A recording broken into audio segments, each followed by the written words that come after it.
এখানে একটু বলি, কি বলছেন পদকর্তা? রাসমঞ্চে নেচেছিল, অদ্বৈত নাচিছে। আচ্ছা, অদ্বৈত আবার রাসমঞ্চে গেল কিভাবে?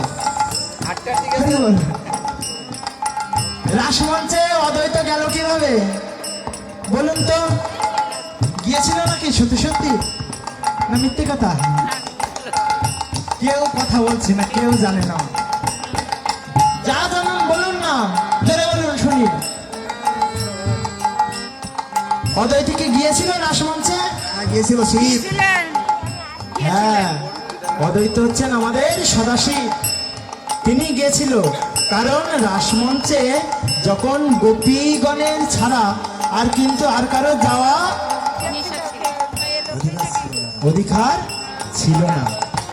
এখন রাসমঞ্চে নৃত্য হচ্ছেন আমার যোগমায়াও সেখানে আছেন।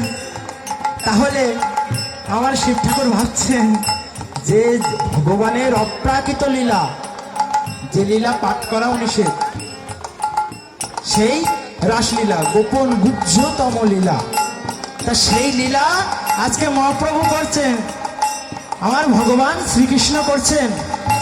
তাই এই লীলা দর্শন করতে আমার শিব চলেছেন।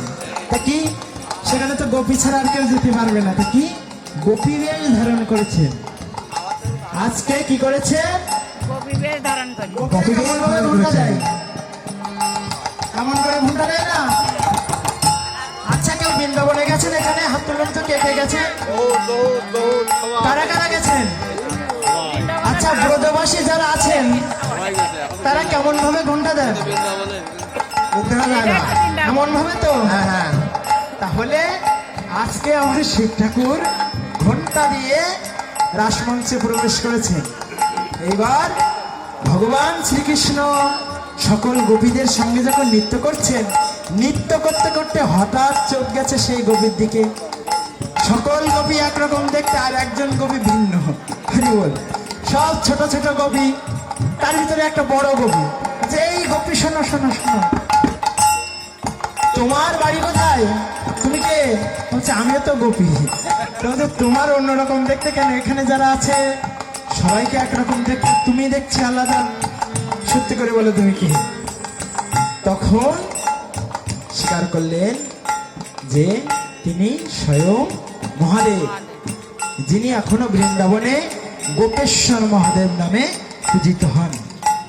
তাই আজকে সেই অদ্বৈত নাচছে। তাই পদকর্তা বলছে রাসমঞ্চে নেচেছিলে, অদ্বৈত নাচিছে।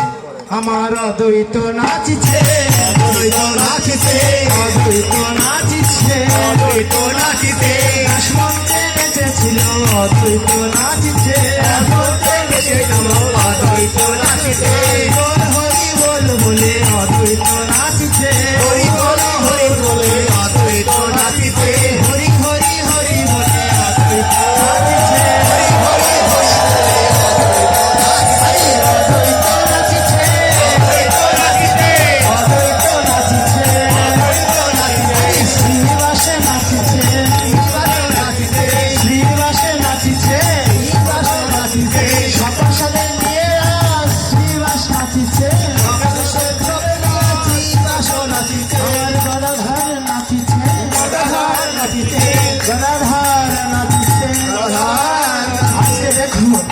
গদাধর নৃত্য করছে কেমন করে জানেন? ওড়নাটা এমন ভাবে দিয়েছেন আর চাহিছে মহাপ্রভুর দিকে আর নাচেছে। কেন? মুচকে মুচকে হাসছে, মহাপ্রভুর দিকে তাকিয়ে আর নৃত্য করছে।